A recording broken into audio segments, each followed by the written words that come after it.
Welcome to SAY, Show About Yoga. In this episode, we go on retreat to Bali. It's pretty amazing. We went on retreat with the Yoga Festival tribe, with the legend that is Rosie. She put on a yoga retreat there in Bali. We were at the Komune. I got to teach the ocean flow right on the beach. Oh, it was on a deck on the beach. It was freaking amazing. And we also got to speak to yoga teachers and people on retreat and talk with them about where they're at in their yoga practice now, if it's changed over the years, and also how it feels to be on a retreat. You know, is a retreat different to a holiday? I certainly felt like it was different. Yeah, there's a lot more spaciousness. There's a lot more time to drop into you, is one way of saying it. Yeah, but we had some great conversations. So roll out your mat, take a deep breath, and welcome to SAY, Show About Yoga. SAY, Show About Yoga.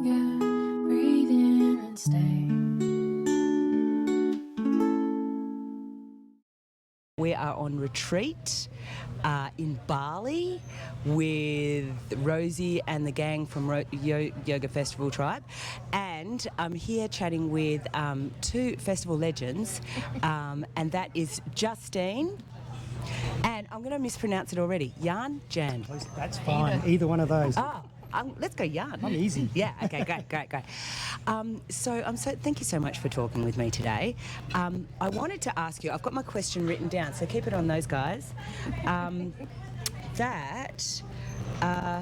Wanted to ask you guys, and I'd like you each to answer it separately. What does yoga mean to you at this stage of your life, where we're at now?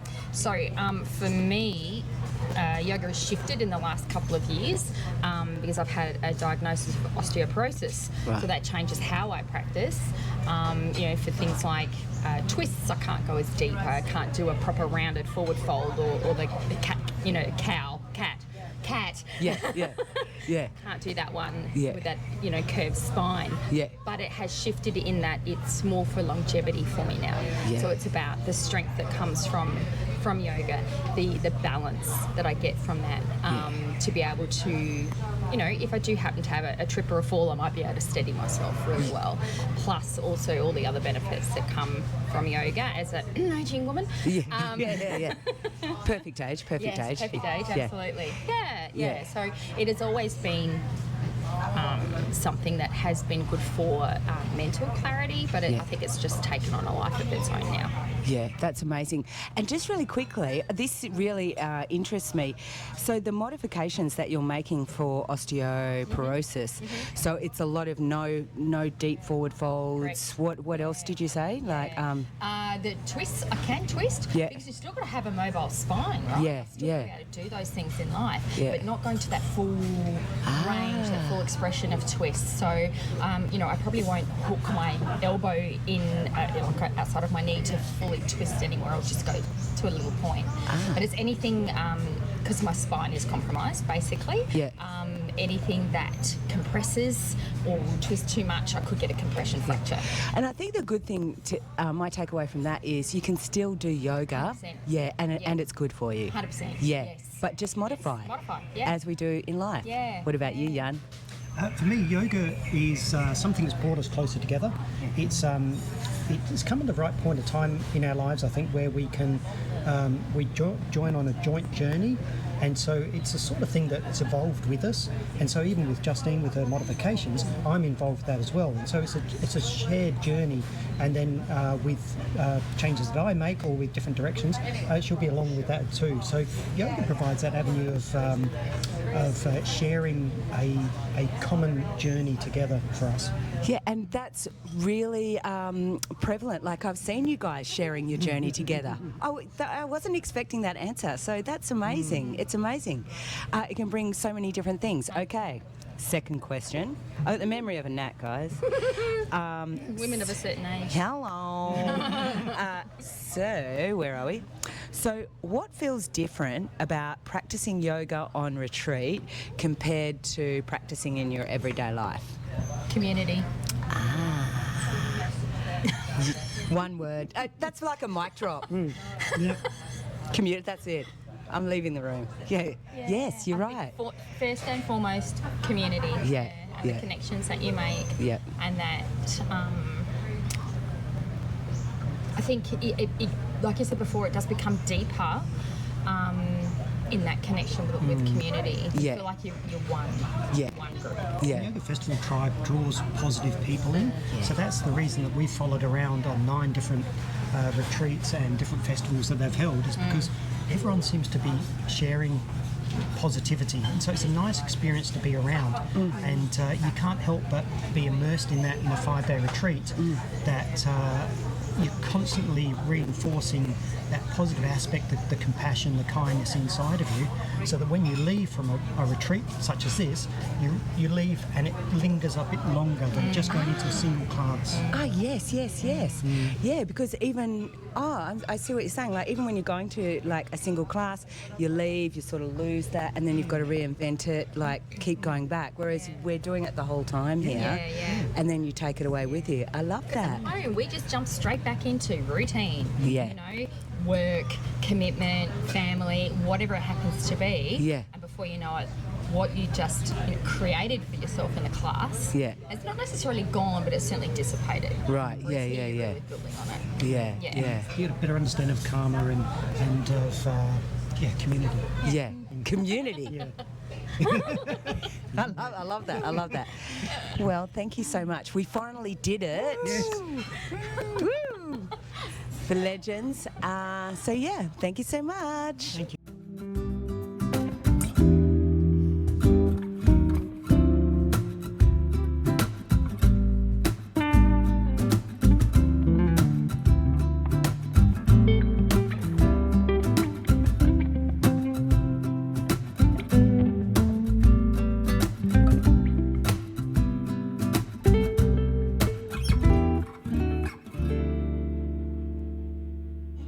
Eleni? Yeah, Eleni. Eleni. Perfect. I did your class the other day. It was amazing. Thank you. You make these difficult for me poses. You explain them really well. You break them down. Have you always done strong practice, or perhaps like leaned into these arm balances and like those sort of poses? I think that's a great question. I've always loved the strong practice, and I think also mainly because all the teachers that I've ever had and learned from were male. So I don't know if that also connects, and when they used to do arm balance, I was like, how did they get that? I'm not strong, why can I not do this? Yeah. And then just by myself, by practicing and breaking it down, I was like, oh, it's doable. Yeah. So I think that kind of demystifies sometimes the postures, because like you look at things and you're like, oh wow, how did they get there? It looks impossible. Yeah, but it's actually possible within a realm. Like sometimes, like even some of my students are really strong, but if their arms are shorter to their torso, that particular arm balance will not suit them. Yeah. And then once I explain that also to students, they're like, oh, that's cool. So I'll teach you something else. instead. There's always something. Do you find that your practice has changed at all as you've gotten? How's that changed? Absolutely. Yeah. I think anything too repetitive is not something that I do as much. So I used to believe, if you didn't do 20 sun salutes to warm up, what kind of a practice is that? Right. Now I'm like, no, we don't need 20 sun salutes to warm up. Yeah. It's too much overload. Yeah. And why do you think? Is it because too much overload, or do you think you've come into more of a meditative? Like, why have you changed it? I like the variety. And I think just to spark, I like to not sort of tune out. Yeah. I think sometimes a repetition can make you just keep doing things. Yeah. I prefer students and me to be switched on and surprise people. So they think, oh yeah, we're going now to the other side. No, you're not. Yeah. Because I'm going to add something in between. Great. So I don't know if you noticed that in the class. Yeah. Like you thought, oh, we're going to do the other side now. I like something in the middle. Yeah. So people don't know that. Yeah. And then they have to focus. Yeah. Good tool, actually. It takes a while for all of us to switch off. Yeah. And me included. Yeah. just had 100 people come in behind us.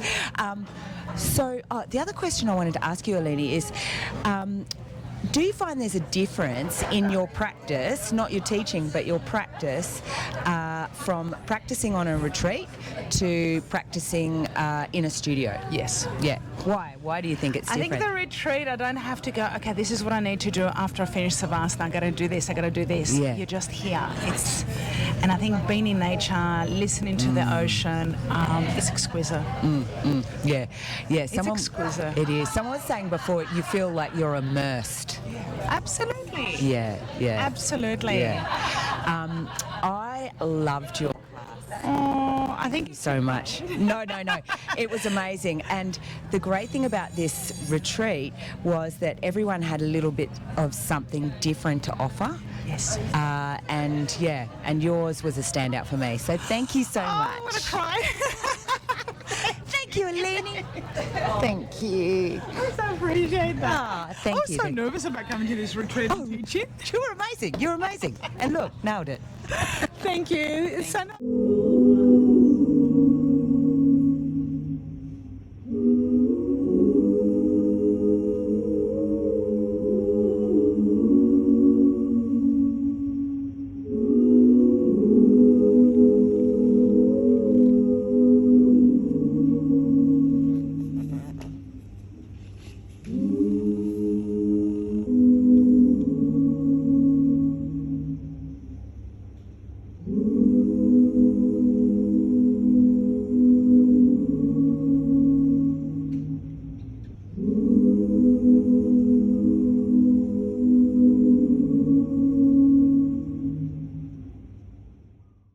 Here we are, SAY, Show About Yoga. We are talking to the amazing Eva.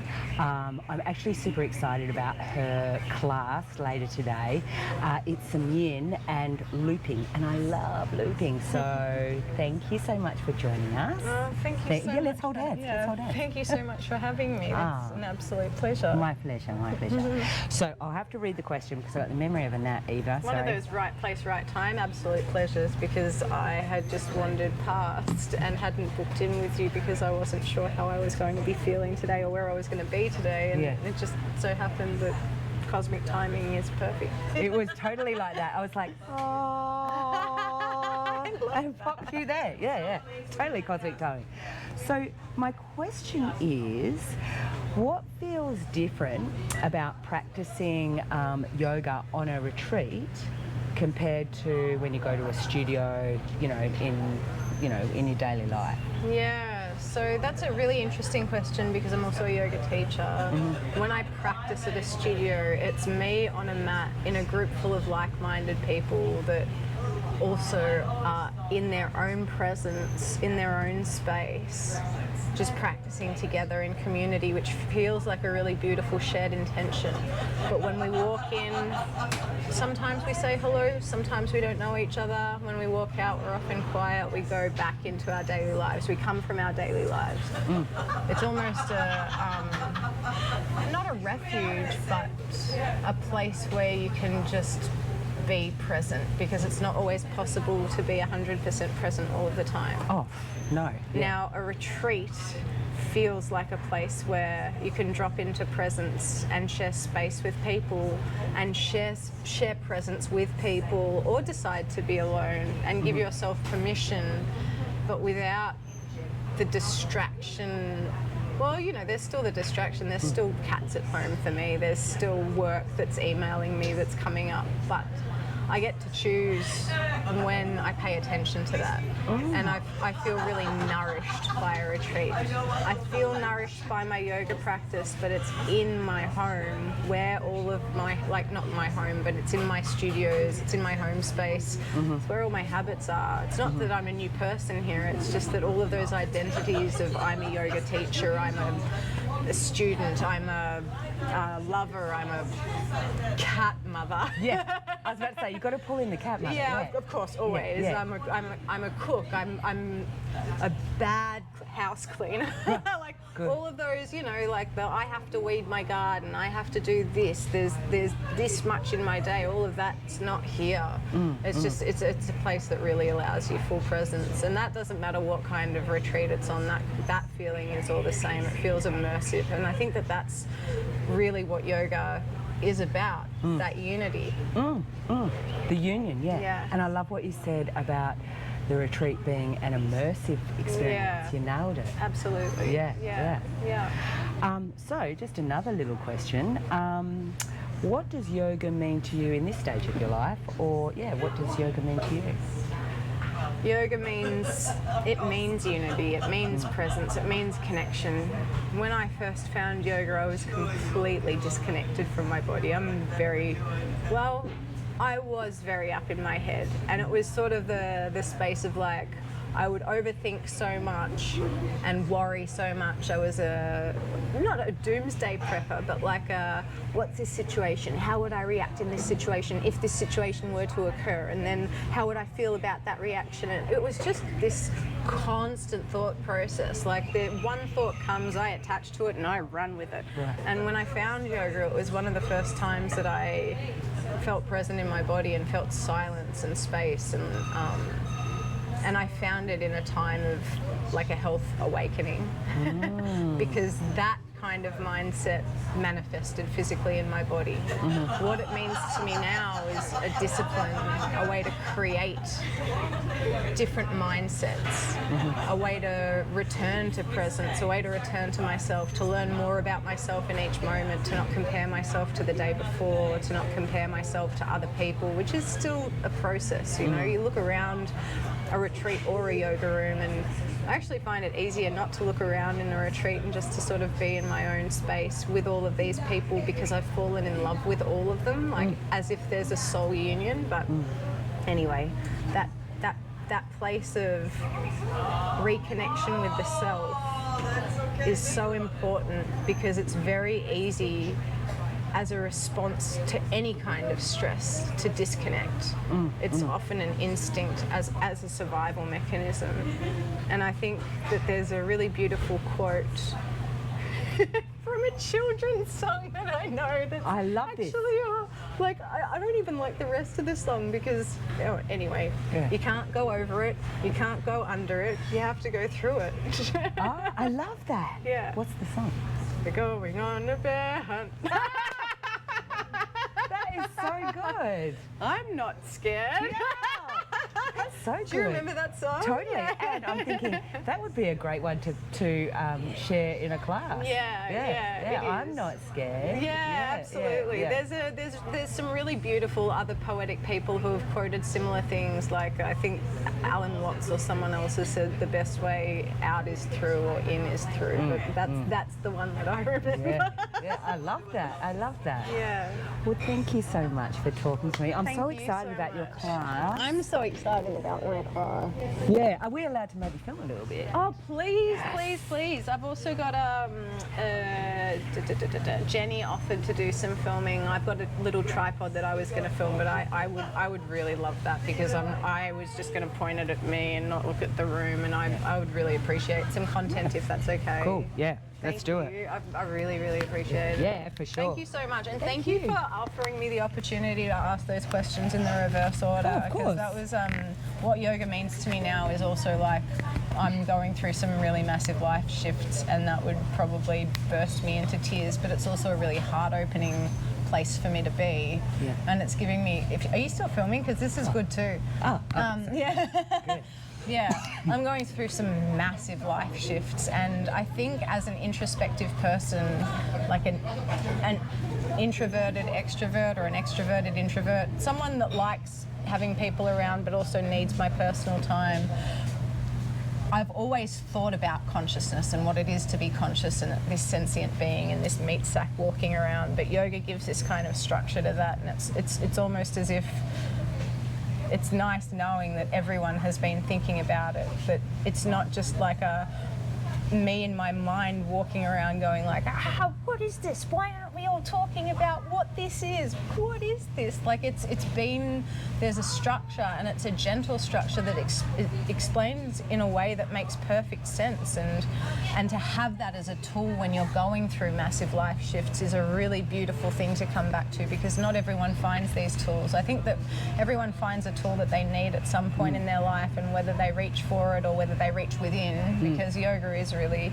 about going within rather than reaching outside. But that's been super helpful for me at this point in my life. A friend of mine coined this phrase, and it just reminded me when you just said that then, is it's a life hack. Yeah, Yeah. it is. Yeah, It yeah, is, yoga. absolutely. Yeah. And it's a constant journey of being a student. You know, the one thing that I know is that I don't know anything, and that to me feels like the most peaceful thought. Brilliant. Thank you. Thank you, Justine.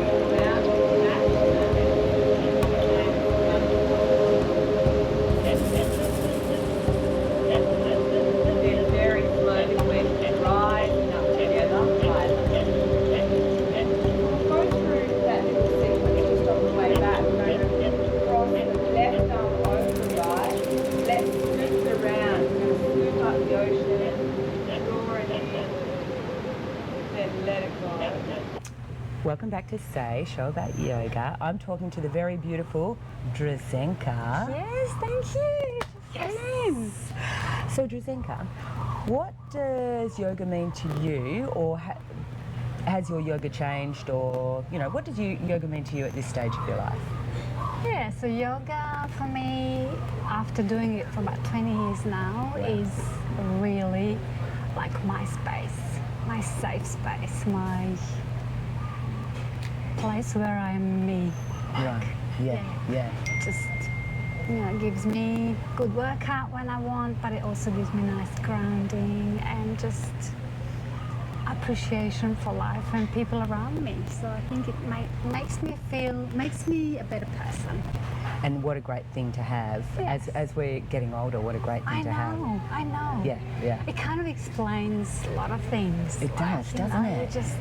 If you doubt, you just go back to that source and philosophy of yoga, and you always find the answer. I feel like. I love that. That's for me. Yeah, thank you. Yeah. How do you think your yoga practice changes on retreat as opposed to in a studio, or does it? Does it feel different on retreat as opposed to in a studio? Yes, 100%. How come? Like in a studio, you've got your time when you do it, and you have to rush to it before work, after work, things before, things after, and you've got your set classes, and you just have to do it. Yeah. Whereas here, oh God, it's just magical. There's just yoga every hour, and to do 5 classes a day, like I didn't think that was possible ever. Yeah. But it so is, because it's different level, different styles. It just gives you a chance to experience something that I never thought existed or I would do. So it's absolutely amazing. I love it. I love it. It's very different. It is. It's a wonderful retreat, this one too. Yeah. I don't know if you came up with that concept or who did. No. I think it's amazing. Yeah. No. This is Rosie's retreat, and it's just very clever how she's brought together all of these different teachers and stuff. And it's very. Someone said earlier, very immersive, and it is. Yeah. It's actually my favourite word for today, immersive. Immersive. I like that too. Yeah. I'll definitely take this home and just try and spread the word around. And Yeah. talk to my yoga teachers back in Adelaide and just make sure that people are aware of retreats like this, because it's just so immersive. It's very immersive. Thank you, Drzenka. You're welcome. Thank you. Namaste. Thank you so much. You're amazing. Oh, you're amazing. Absolutely amazing. You're amazing. Thank you. Love your classes.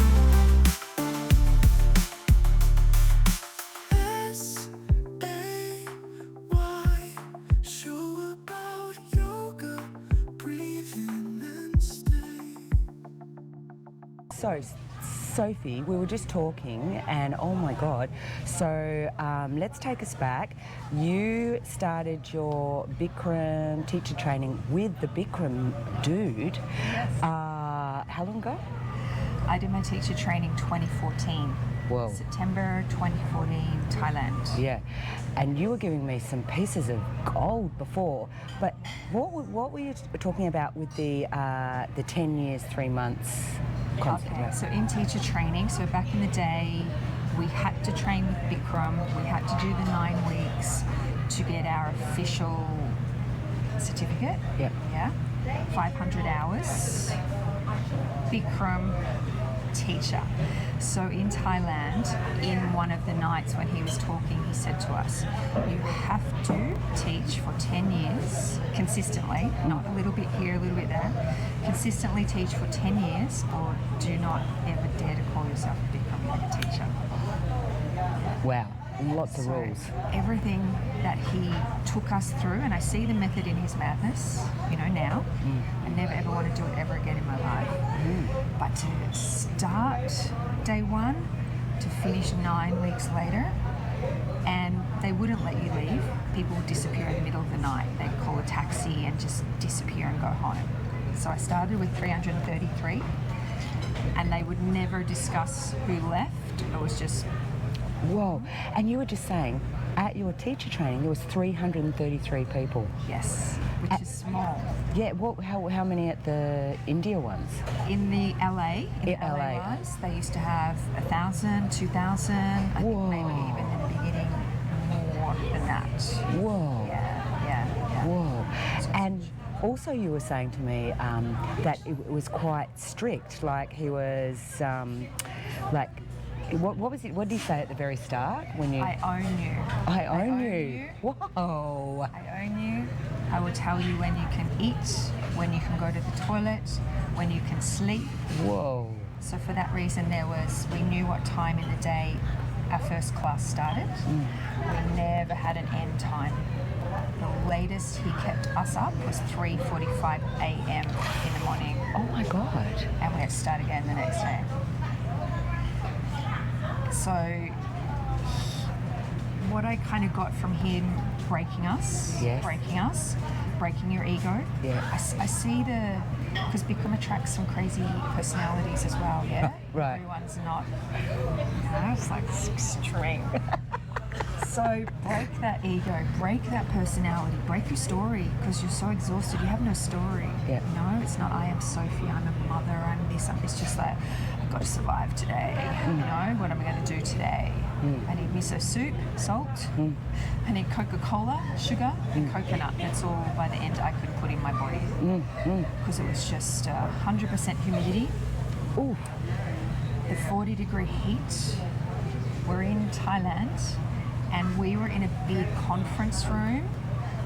He'd have the doors locked so you couldn't get out. He'd have staff standing at the door so you couldn't get out. No air. And first classes. So first class in the morning would always be a travelling teacher. So someone from Canada or, you know, wherever. And then we'd go all day with lectures and anatomy and classes. The evening class was always with him. Always. And it wasn't a 90-minute, you know, it might be 2.5 hours, 2 3/4 hours, 3 hours, 3 1/4. Jeez. And Yes. you were just saying that who did he take to court to change it when in the Western world they were doing it for 60 minutes and he said that it had to be done for 90 minutes. Yeah, because I'm not sure who the actual entity was, that he took to court, but he believed that the 90-minute Bikram sequence, so it's 26 and 2. Yeah. At first I in the beginning, what's 26 and 2? But it's 26 postures. Yep. Done twice. Right. Not what we did this morning, because that's only 1 hour. Yeah. So 26 and 2 is a 90-minute. So he believes that, and he would always say it, you Westerners, you're lazy, you're this, you're that, you want everything easy, you know? So for someone to take him to court and try and dilute what he believed he owned, Yeah. I own is sequence, which I kind of feel he does. Yeah. You know, I mean, yes, he doesn't own the postures. I think that was the ruling. You don't own it because these postures are, you know, for everybody and from everything. Yeah. You just took the 26 And created. brilliantly put them together, right? Yeah. Brilliant. Yeah. So he lost that. He Yeah. lost that court case. Yeah. And then the Western world, we got the 60-minute, which is what we had this morning. Right. With the 26 postures, so what is the predicted outcome of doing these 26 postures? Is it the same as perhaps doing an asana where you're trying to find some calm so that you can go into meditation, or like a mindfulness thing, or is there something that he said is the outcome? Yes. Every single bone, every single ligament, every single organ, every single cell is worked over. Right. Yeah? There's not one, I'll just say anything, there's nothing in your body that's left untouched. Right. Mentally, emotionally, physically, spiritually, every part of you is. That sort of sounds amazing, but I just don't know how sustainable that would be. But you did it for 10. Yeah. So how are you feeling? So when did you finish? When did you say, okay, that's it? With practice? Yeah. Okay.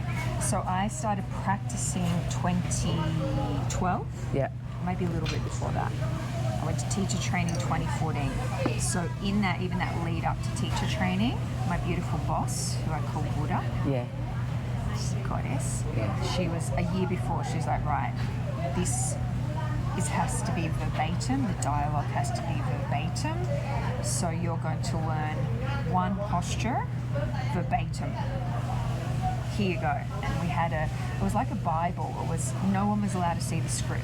Right. I couldn't show you, I couldn't show you. No one's allowed to see the script. And you have to brainwash yourself over and over and over and over and over to learn posture number one. It takes weeks, or it takes months. Wow. You know? It takes forever. Wow. So my beautiful child at the time, she was my dialogue coach, because she'd have to hold, it was this thick. There's so many words. She would hold it and I'd be like, start. And then sometimes your brain, you're like, I can't remember anything anymore. I can't see it. Definitely can't see the body. Yeah. You know? So it was a lot of even that, tears and emotions and frustration and being hard on yourself, all that inner dialogue we say, right? To ourselves. Yeah. So the lead up to teacher training, studying every single day. When I go on a holiday, my boss would be like, okay, on your trip to Bali, you're going to learn this posture. And when you come back, you're on the stage straight away. So it's like a podium. We're never flat. Mm-hmm. His whole, it's kind of crazy. We're always on a podium, on a stage, so we're above you. Ah. Yeah, we're never on your level. Ah. No. But that again was, and that's why we don't, like what Yuka said this morning, I'm not going to show you anything, right? She said that, I'm not showing you any postures, it's dialogue only. Yeah. For the reason of his verbatim dialogue so specific that we have to be able to watch you, we have to be able to see you, we have to be able to cue what we can see is not done correctly, so you're getting the full benefit of everything. So that's why we're up there. Well, that's quite good. Yeah. Yeah. Because when you're in a posture, you can't. No, You know, yeah. someone's going to put their hip out, their back out. Yeah. So we're always eyes on. Yeah. Then we're also having to watch the clock, because it's to the second. Everything's to the second. It's so timed. Wow. Then we've got the massive heat and the temperature rising, and then you've got brand new students, or you've got students that have been coming 10, 15 years. Yeah. So you're watching the person that you know might be about to faint, or that's about to run out of the room, and there's a lot going on. Whoa. So the year before that, all that training started. My boss, you're going to sit in the corner, and it was brilliant. We're going to have a 90-minute, you're going to sit in the front in the corner and just sit and watch and listen. All these little gems she gave me to see. The teacher's not just up there, she's doing all these things, or he, the house, and then the bodies, the crazy body shapes of people first day, or people just not listening, you know, or this amazing posture over here. So all of that. And then she said, right, teacher training, you're going to be 9 weeks, no mercy. So here in Perth, in Australia, you're going to do 60 days straight, every single day, no matter what, a 90-minute class. Just my name on the blackboard, had to come in and tick my name off every day. Some days you don't want to do, no, right? So that was beautiful training, because in teacher training, no choice. Don't be late, don't miss a class, or you get another class. You don't want 3 big classes every day. Right? So her training was beautiful in Australia, 60 days, and some days I'd feel that anger. I'm like, I don't want to. I just want to sit and eat chips and have a beer. Yeah. Oh, gotta go to this class. So all that human stuff, right? Then we get to teacher training in Thailand, and I left I only have 1 child. It was the first time ever I'd left my daughter with anybody, because I don't trust anybody with children. So it was a big thing for me in that as a mom. You know, I'm like, I'm going to be gone for nearly 11 weeks I was gone. So having people come in from all over Australia, 2 weeks here, 2 weeks there, so I could do this teacher training. And then to get there, and first day, you know, everyone's very excited, there's people from all over the world. And then he comes in, dripping in gold and diamonds and Rolexes, and it was very egotistical. Look at my Rolex, look at my diamonds, look at, you know? Wow. I was like, wow. Wow. And people were literally hanging on his every word, whereas I was just like, wow, okay. You know, I see, feel. You're just here to become the best teacher you can. And he had his beautiful wife there. And I took a lot from her, that you can have this practice as a teacher, and you don't have to kill people. You don't have to torture people. You don't have to ... what he tells us to do. She, in loving kindness, will still give us a 26 and 2, but from her heart. You know, and I'm like, that's the kind of teacher I want to be in this extreme sequence. So we'd have a morning class with a travelling teacher, and then breakfast if you feel like eating. And then we'd go pretty much all day till, I don't think we even got lunch. Sometimes I had to disassociate just to survive. I don't think we got lunch. If we had a break, I was the only, in 333, rather than eat, and it was a long hike, I would to the beach for a massage, and the girls would see me coming. You know, I'm like, and they'd be like ready. Yeah, they're ready. She's like, here comes Sophie. I'm like, oh, I don't want to eat. I can't be around people. I'm just around people all the time. And our mats were this far apart from each other. Oh, right. So in front of us, someone's feet, next to us, and behind us. No personal space, no silence on purpose. Like everything that triggered you, he had it going on.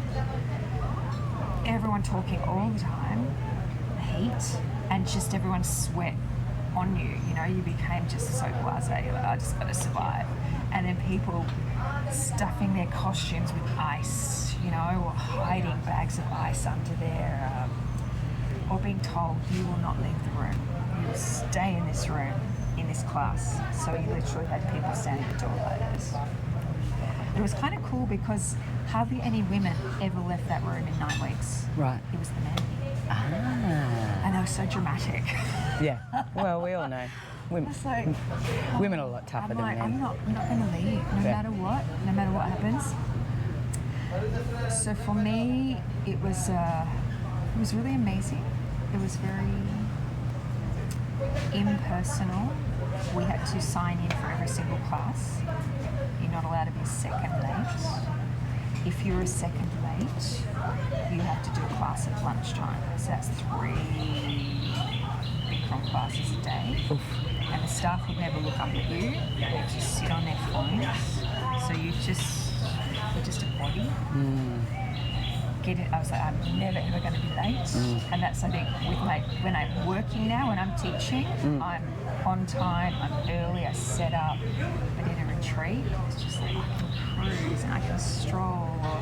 It's a big thing to turn up there this morning for me. You know, it's like a 360 because I was not doing Bikram. When was the last time you did Bikram? As a practice 2 years ago. Wow. And so, because you're the best, well, no, everyone's the same. But I love this question for you. How has your practice changed to where it is now? Like, what sort of practice have you got now, is, I guess, the question. Yeah, all right. So from 2012 to 2024, I practiced Bikram, especially the first 7 years, I was full time. So teach a 90-minute, practice a 90-minute, pretty much every day. Then we diluted it to 60 minutes, with minimal 90s, as things were changing. And then my body, 2 years ago, it came into perimenopause, and then I was like, what the everything I'd always done, no. So to go into a hot room and teach where you're so on fire, you're yang, you got to bring it, you know. And I was finding after a class, like I'd go in looking normal, and after a class, I'd come out like 3 sizes bigger. Lymph wasn't moving, no hormones, no vitamin A, B, C, or nothing in my body. And I'd been so used to, you know, wake up at 4 a.m, coffee, teach at 6 a.m. on a morning class, and then you have life and you're not hungry because you've just done that sequence. And then you go in to teach again or practice. So my body was just used to survival, kind of forever. So Bikram is you're just surviving. So in the last 2 years, when this started happening, I heard about an amazing wellness doctor in Perth. Yeah. Oh, she's like a goddess. So 2 years ago, we sat down, and I just burst into tears, and I'm like, look at my body. Like I was so upset with my body, and that brought up, you know, all the self-hatred and all the horrible stuff we say to ourselves. And I sat there crying, and she's like, right, we're going to do a 2-year plan, and this is right now, this is the end of this 2 years, this retreat and moving to Bali. And so you've moved to Bali? Oh, wow. Yeah. Yes, officially I live in Bali. Oh, wow. Finally. Legend. But a 2-year plan, and she said, you've got to get out of that 40-degree room. Yeah. So slowly I cut back. And in the meantime, I'd already done yin teacher training and sound teacher training. So the last 7 years I've also, yin is my passion, you know, silence and serenity and working through this to this. So there was a beautiful crossover, and I was more pulled towards everything yin, everything dark goddesses, dark moon, some of the light, and being able to alchemize that so fast and process that. So Bikram, cut back, we now call it hot 60 or hot 90 in Perth. I know a lot of different studios call it different things. But unless it's an actual Bikram school studio, we're not allowed to call it Bikram. We have one in Perth, which Helen works for. Wow. Yeah, so she'd be good to talk to. And her boss did teacher training with me. Wow. And another friend did teacher training with me, so it was crazy yesterday. Wow. So practice-wise, no that sequence, no 40 degrees, but bringing the heat down and practicing in 34 degrees. So hot Pilates, hot power Pilates, because our studios are all hot. Yep. So that's what you're practicing now, Pilates, power Pilates, hot. Hot Pilates, hot power Pilates, hot hip Pilates, yin, and walking. Walking a lot. Even because when we're walking, our body realises we're safe because we're walking forward, right? We're walking away. Even if there's no danger, our body's like, we're walking forward. So I found this morning in the Bikram class we did, that was a hot 60 as such. I put myself in the back because I just wanted to feel how my body would be after 2 years, right? Yeah. Because everything's so different. Yeah. and it was more about keeping everything stable, you know, from that big toe. So in the hot 60, you don't have a lot of time to say what we're meant to say. Push your big toe into the ground, squeeze this together, squeeze your ankles together. It's just diluted. So that's why I see his point of we shouldn't do 60. But it's still good because we're still doing something, right? Yeah. So yeah, to have that this morning. To hear, I heard Yuka, but I didn't hear her because it's just there. And then have Ganesha next to me, which is why I had to stand with Ganesha at the end, because that's where I started. When I didn't know what Ganesha meant, when I didn't know what he stood for. This statue just called to me in 2010. And then the symbolism of, and I don't love these colours, yellow, red and orange. All of a sudden, what's this statue and why am I liking red, orange, yellow? To injuring myself, that's how I walked in a Bikram door. From being so scared for 7 years. I'm going to walk in this door and see if I can heal my body because I couldn't walk. So this is before you started the Bikram? Yeah, that's how I ended up in the studio. Yeah. Because all I heard was it's hot and it's fiery and it's torture and you're going to die and just all this scary stuff. And you're like, okay, I want to do that. No. And my sister was doing it for years and my partner, I'm like, no. But that day, my sciatic snapped. Oof. And I was working with children, so long daycare, so you're always on, animated, up and down, and to not be able to move. I'm like, all right, I'm going to walk in by myself, because I like to do things by myself. I'm going to walk in that door and not have distractions of a friend with me or looking after someone else, just me. And again, that's why they say you never forget our first class, because you die. And there's mirrors everywhere. That's why you kept saying mirror today. Oh, I was wondering why she kept saying that. You can't run from yourself. It's ceiling to floor mirrors. Whoa. Front, side, and side. No matter where you look, there you are. Whoa. Because a lot of us avoid mirrors, right? Yeah. Until we're kind of forced to, and we might have a person in front of us mirroring what we need to heal or triggering something, and you're like, okay. Yeah. But I remember, so they say we never forget our first class, we never forget our first teacher, and we never forget how we feel that first class. So if you're compassionate, you'll remember that when that new student turns up, you know? When that because you want them to come back. You want them to heal whatever is needing to be healed in them. You still always have to work to the strongest student. Newbies have to catch up, but I'm more for the newbies rather than the Bikramis that know what they're doing. Yeah. Because they can amp it up, can't they? Oh yeah. Yeah. There's always somewhere to go in. You could practice for 70 years and there's still something you can tweak. Still, you'd never finish. So you're 26 and 2, it's a full body workout. It's a huge mental workout. And you hear how you speak to yourself. That's a big one, you know? Why do I call myself stupid? Why do I call myself dumb? All I did was fall out of a posture, you know? Why am I being so hard on myself? Or as a teacher, oh, I missed a line. In the first few years, I was like, oh, I missed a line. And those hardcore Bikramis would pull me up. Sophie, you forgot to say. Now I'm like, oh, his line was, oh, forgive me for living. Excuse me, I made a mistake. Yeah.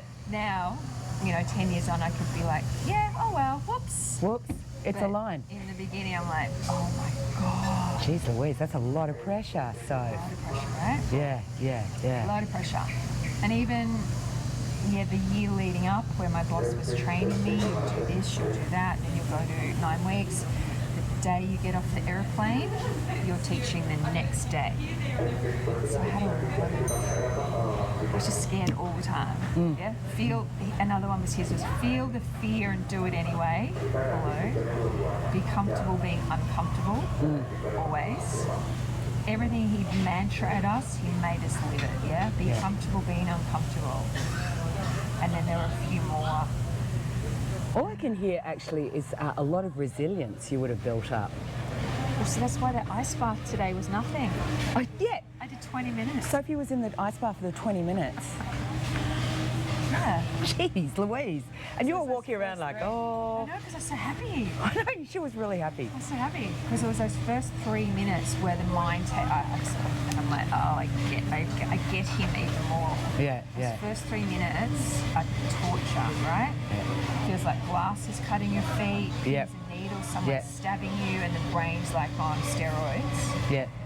But after that 3 minutes, oh, it's like bliss. And then after that, it's like, it's just over here. Yeah.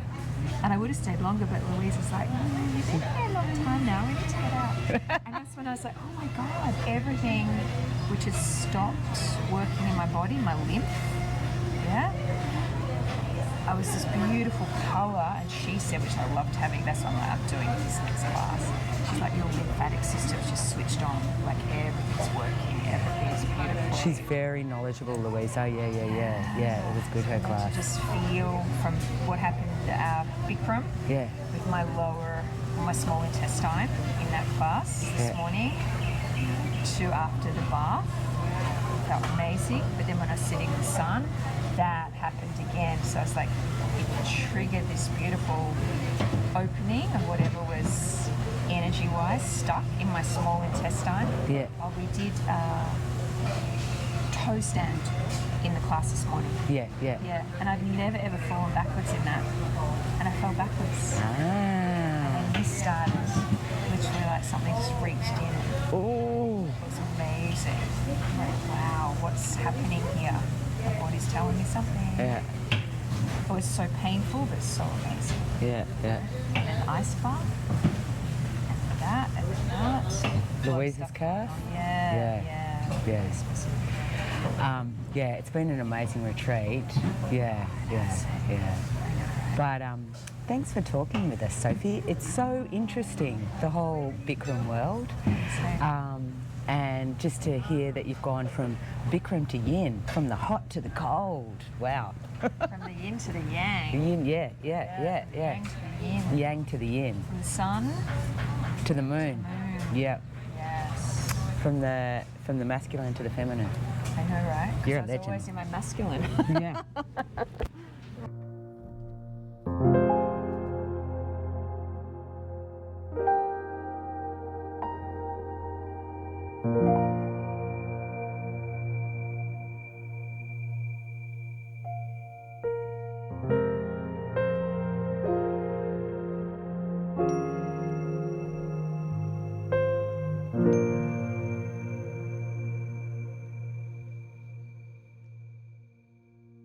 Welcome to SAY, Show About Yoga, and I'm talking to Charlotte because we're on retreat in Bali.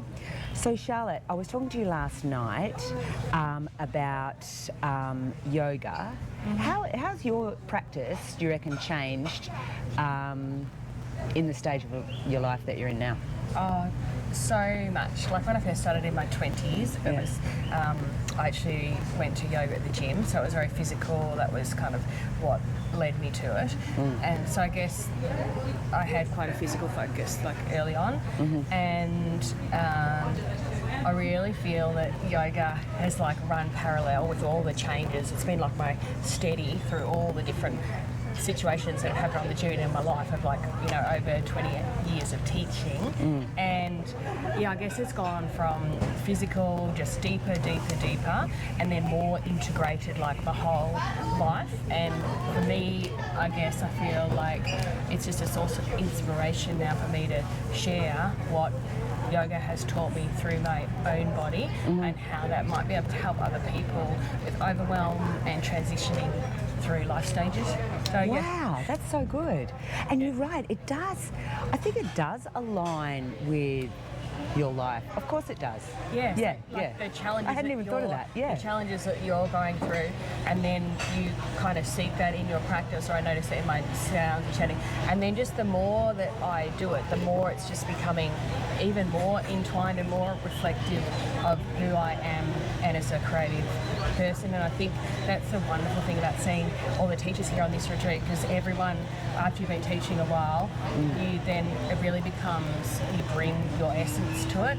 So that's been a real journey, I think, as a teacher, to going like, oh, you know, just teaching like someone else and, you know, copying this and that. Yeah.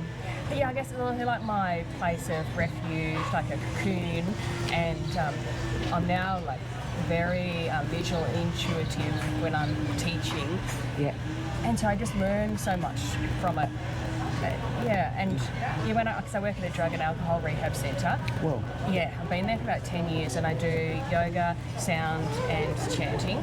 So that's really taught me so much how to be a different teacher, because there's obviously people there who are made to come along, and also people just in so much state of flux and emotional distress.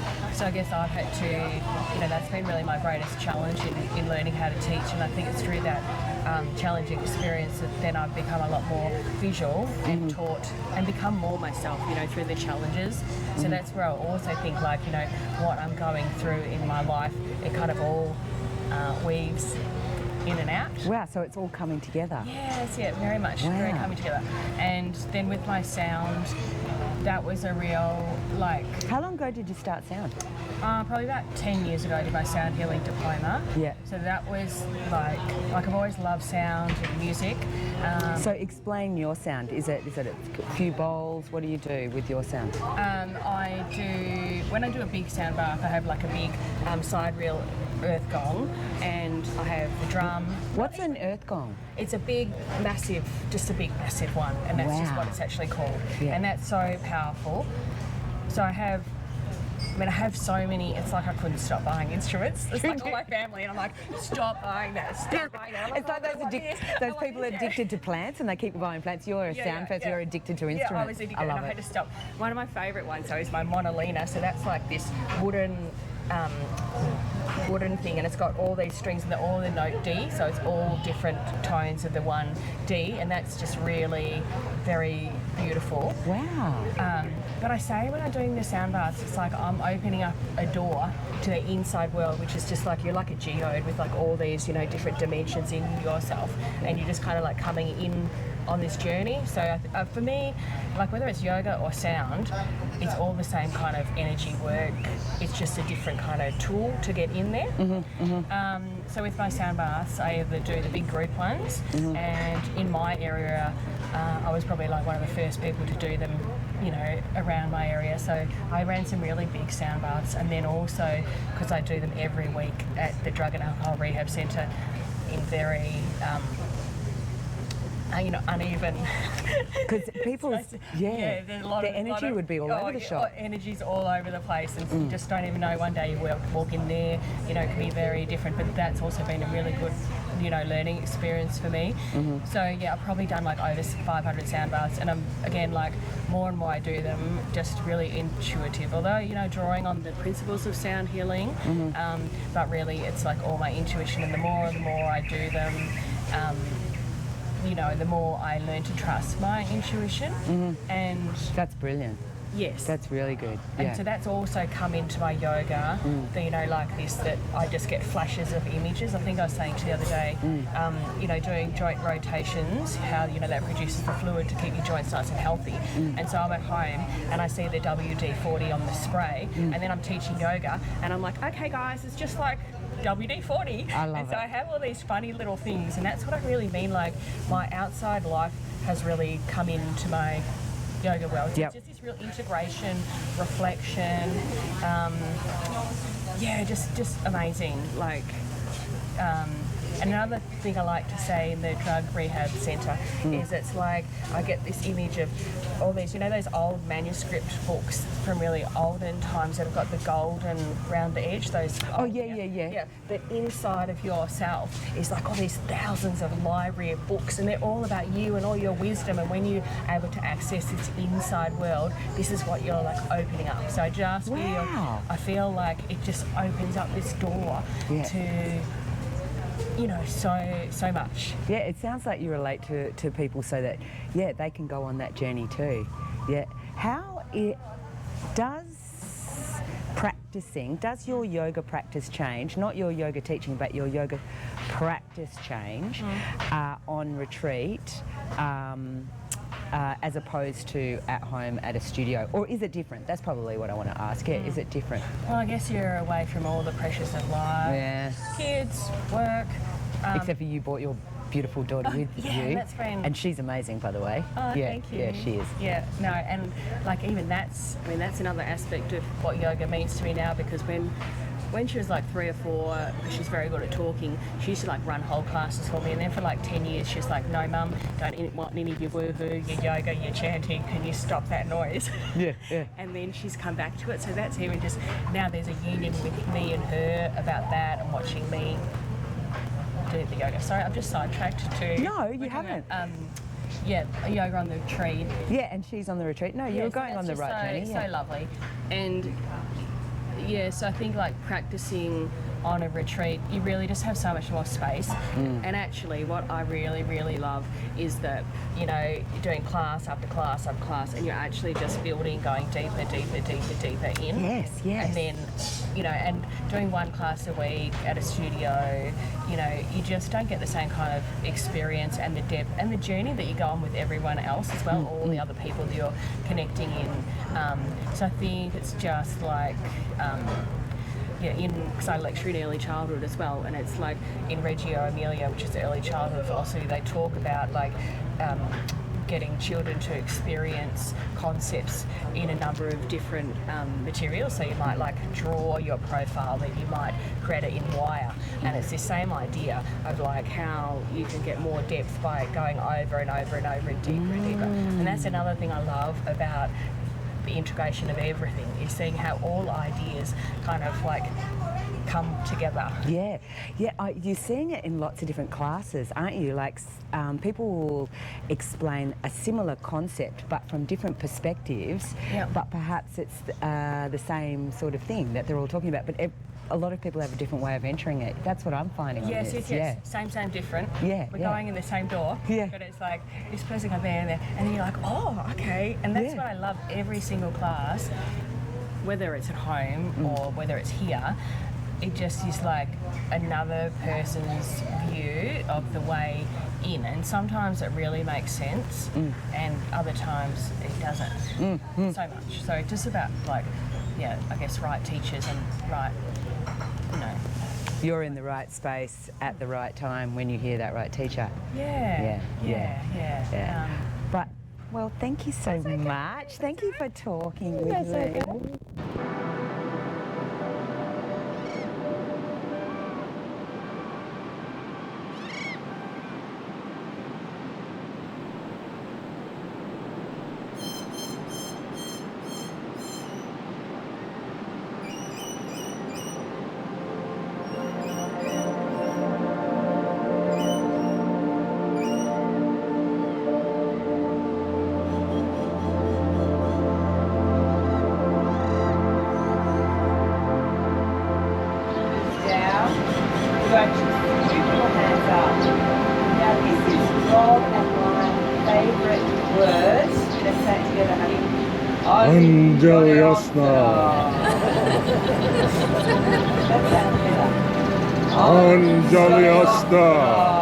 Very powerful, Anjani. I remember the story. It was really good, Jen. Listening to your story. Powerful, Anjani. Little cheeky monkey. We're going to move the fingers over. This time we're going to do left thumb over right. So it's got a little butterfly there, a little seagull. And we're going to swoop forward. And I'm talking to a couple of yoga teacher legends. Rhonda and very beautiful Jenny. Let's get Jenny again. Excellent. Rhonda, I was just talking to you before. Would you say your yoga practice has changed throughout your yoga journey? And if so, how? Yes. Oh, you got that one? Good. Yes. My yoga practice has changed because I'm a sex octogenarian now from Generation X. Definitely it has. It's a lot softer now, and I'm more focused on keeping my body wide open and ironing out things that are tight. Yeah, just sort of opening that up. Yeah, absolutely. Yeah. And also, I spend a lot more time now meditating too as well. Yeah. I really loved your class that you did earlier. That's called Blossom and Bloom. Correct, yeah. That was amazing. And it did feel like that, like you were sort of slowly opening up and blooming. Thank you very much for that practice. Jen, same question. So, I started out in my early 20s, punishing yoga practice, right? Hot yoga, 38 degrees, perfect alignment. And it was such a deep reflection, although I didn't realize it at the time, that I was punishing towards myself. You know, that like excessive over perfectionism, that, you know, inflexibility towards anything other than complete perfection. We now know as yoga practitioners is a cry for help. And if anything, it's a cry to be deeply loved as you are. Anyway, since then, I've really evolved away from this idea that we've got to reject the body and ascend into the mind. You know, so much of Hatha yoga talks about how we leave the body, or we're not a part of the body, and we're really consciousness in the mind. And that was the way that I taught and practiced for a long time. But now I really believe in a non-dual approach where life is yoga. You know, we don't need to ascend out of our bodies. We don't need to ascend out of this world. If we open up our eyes and look around, samadhi is here and right now. And so I'm really enjoying non-dual tantric yoga right now, which really talks about this idea of your body is not to be rejected. Your body is a part of you and your practice, and it's your portal to bliss. The world is not to be rejected. It's, you know, it's full of grief and joy and connection and disconnection, but that is the practice, and that is joy. So I think that, you know, when you practice yoga for a long time, there's always going to be an evolution, and probably if you interview me again in 20 years, I'm going to tell you that I believe in something else. Yeah. I love. You're absolutely right. Yeah, you do sort of. Yeah, you're constantly evolving. Yeah. Back to you, Jen. How would you say? Would you say that you practice differently? No, I'm not talking about teaching now. Oh, I can talk about teaching. Talk about whatever you want. At home or in a studio is different to a retreat. How would you say they're different? Yeah. And why? Why? When you're at home, you've got all of your routines, and routines are so beautiful because they give you stability, but they don't allow for a great deal of evolution because you're just going through the motions. When you are on retreat, you're able to really drop out of all of those routines and also all of the labels that people put on you and the labels you put on yourself. And you're able to, I think, really pause and reevaluate, what am I going to carry forward after this? Self-inquiry. And so to be able to step away from the routine and also the busyness of home and to come into a life of presence and slowness and softness, I think it gives you a lot of space to really evaluate truthfully, what am I going to keep, and also what am I going to burn. Yeah, before I get home. Yeah. As you were talking, I was like, space. Yes, spaciousness. Yeah. What about you, Rhonda? Oh, yeah. And I also see that I generally will teach 1 hour practice and ensure that everybody's in their own sacred space in that practice and just leaving everything behind. That's 1 hour. But on a retreat is that you get to just from everything, from family, from work, all your responsibilities, all your busyness. That is amazing.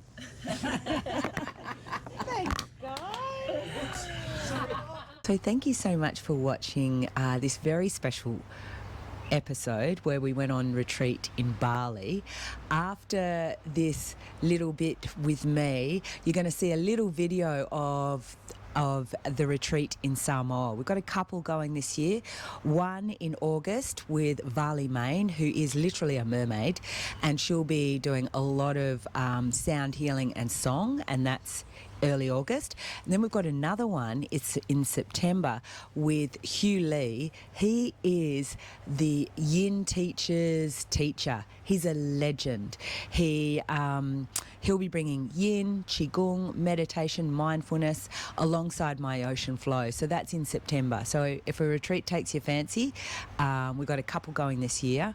And stay tuned for the next episode where we're on the road again to the Bass Coast Yoga Festival. That's right, it's in Inverloch.